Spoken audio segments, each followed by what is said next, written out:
This video is brought to you by Rhino Shield. Today, we're comparing the iPhone 17 versus the iPhone 16 Pro. And the question is, should you buy last year's flagship, now available at a lower price, or should you get the latest and greatest base model iPhone? I made a similar video last year comparing the 16 to the 15 Pro, and let's just say this year things are very different. Let's start with price, as this puts everything into perspective. The iPhone 17 from Apple with 256GB comes in at $799, where the iPhone 16 Pro, while no longer available from Apple directly, can be found on third-party websites and retailers with 128GB, half the storage of the iPhone 17, for around $850 new and around $700 refurbished on Amazon. And this means the two phones are priced quite similarly, making this comparison all the more interesting. From a design perspective, these two phones are more different than you may think. The iPhone 17 uses an aluminum and glass design compared to the more premium grade 5 titanium and glass build of the 16 Pro. And visually speaking, for me, the iPhone 16 Pro is the better looking phone, with its use of the premium titanium material, though I do like the smaller camera module on the 17. Let's talk about durability, as this is an area where each phone has its own advantages. The iPhone 16 Pro's titanium frame is more durable, as titanium is a harder metal, and therefore is less likely to bend or chip when dropped compared to the softer aluminum metal that you'll find on the 17. However, the iPhone 17 does have a more scratch-resistant display, thanks to having Apple's new Ceramic Shield 2. Both phones feel good in the hand thanks to each having slightly rounded edges along the frame. However, there is a difference in weight. The 16 Pro is 22 grams heavier at 199 grams compared to the 16's 177 grams. Now, do you actually feel this difference? Well, yes, a bit, and this does make the iPhone 17 slightly lighter in the hand as well as in the pocket. Both phones use USB-C and the handy action button. So, which design is best? The iPhone 16 Pro takes this category with its more premium, better looking design overall, and its more durable frame, which in a drop will better protect your phone from serious damage compared to the improved scratch resistance that you get on the 17.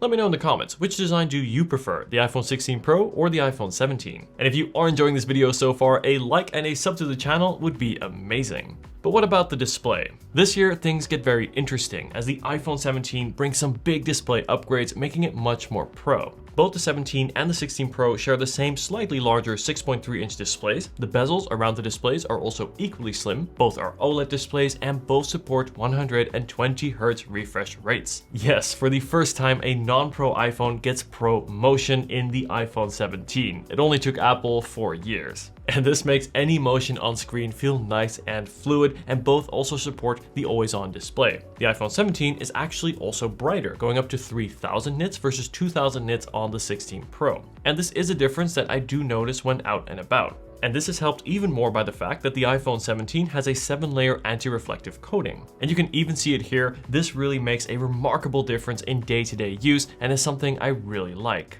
Both phones have the useful dynamic island and still reliable Face ID. These here are both excellent displays, but this year the iPhone 17 got major display upgrades, now making it better than the iPhone 16 Pro with its brighter, more scratch resistant and anti-reflective display. This round goes to the iPhone 17. Now, whichever iPhone you choose, you want to protect it with a good case. So let's see if my iPhone can survive these drop tests. Here we go.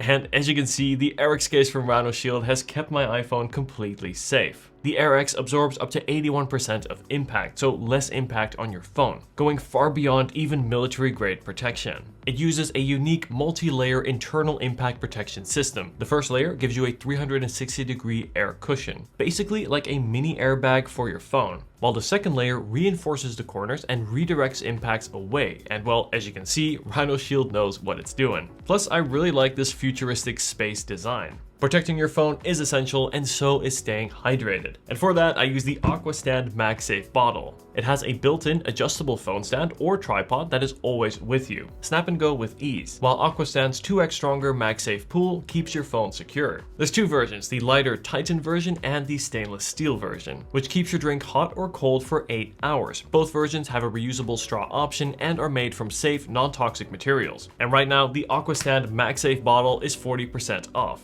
Whether you go for the RX case, the Aquastamp bottles, or any of Rhino Shield's other great products, you can customize everything to match your phone color, your outfit, your mood, whatever you like. Endless options to express your style. And right now, for Black Friday, Rhino Shield is offering up to 50% off site-wide, and you can use code Dion15 for an additional 15% off on top of that via my link in the description. Trust me, you'll thank yourself later. Now, let's talk about cameras. The iPhone 17 features a dual 48 megapixel camera setup, a main camera and ultra-wide camera, where the iPhone 16 Pro has a triple lens camera setup, adding a 5x telephoto camera. But the 17 does have an impressive new 18 megapixel center stage camera. So, which is best? Well, let's compare. The main camera, the most important camera, is very similar on both phones, which is to say excellent. With high detail and sharpness, I found the 17 to be a little bit warmer, while the 16 Pro is a bit more cooler in color tone. In the 2x crop mode, I slightly prefer the 17 showing even more detail, possibly thanks to better image processing thanks to its newer A19 chip. The ultra-wide lenses are very comparable with minimal distortion and noise compared to the broader competition. At 5x, of course, the 16 Pro has a massive advantage with its dedicated 5x camera, which the 17 lacks. So for concerts or portrait photography, the 16 Pro is much better equipped. But when it comes to selfies, the turntables, with the 17 taking the advantage. Not only for regular selfies showing an even more true-to-life image, with the 16 Pro looking a bit over-sharpened, but mainly thanks to the new 18 megapixel center stage camera. This allows you to get wider selfies and even lets you switch to taking landscape selfies without having to rotate your phone. This is perfect for group shots, and I love this added level of flexibility. When it comes to selfies, the 17 is the one to get. 4K video on both is equally strong, which is to say best in class. Video is smooth in terms of image stabilization, but also in how it adjusts focus and exposure, something that many Androids still struggle with. Both phones also have the camera control, a unique touch-sensitive button which lets you capture photos and switch camera settings, but personally I don't use it. In fact, I've disabled it on all of my phones because I find myself unintentionally activating it. Plus, due to where the control is placed when I'm taking photos, it is just not as comfortable or as convenient as just simply using the touch screen. Back to the camera performance. Both here are very strong in their own right, and which you prefer will depend on how you use the camera. The 16 Pro with its 5x camera does offer great telephoto shots, but the 17 has that awesome center stage selfie camera. And because the main cameras are so similar in performance, I'm going to call this round a tie. But what about performance? The iPhone 17 uses Apple's A19 chip, and the 16 Pro uses the A18 Pro chip. Both phones have 8 GB of RAM. In Geekbench 6, we can see that both phones perform at a flagship level. Interestingly though, the 17 performs slightly better in CPU by around 5% and significantly better in GPU performance with around a 20% boost. And in real-world use, both phones run fantastic. Launching apps, switching apps, gaming, editing photos, all are equally snappy and fast. Both also support ray tracing in gaming, which looks great, but I did notice that in games like Minecraft, creating a new world did load a little bit faster on the iPhone 17. Both phones also support Apple Intelligence, and while today Apple Intelligence still has a long way to go, in fact, I believe I said the exact same thing last year, regardless, it is still good to know that both phones do support this into the future as Apple Intelligence hopefully improves. Speaking of the future, I would expect both phones to get around 5 more years of software support and updates, meaning that these phones will last. Both phones perform great, but the 17 does have the advantage in graphics power, therefore it just takes this category. But what about battery life?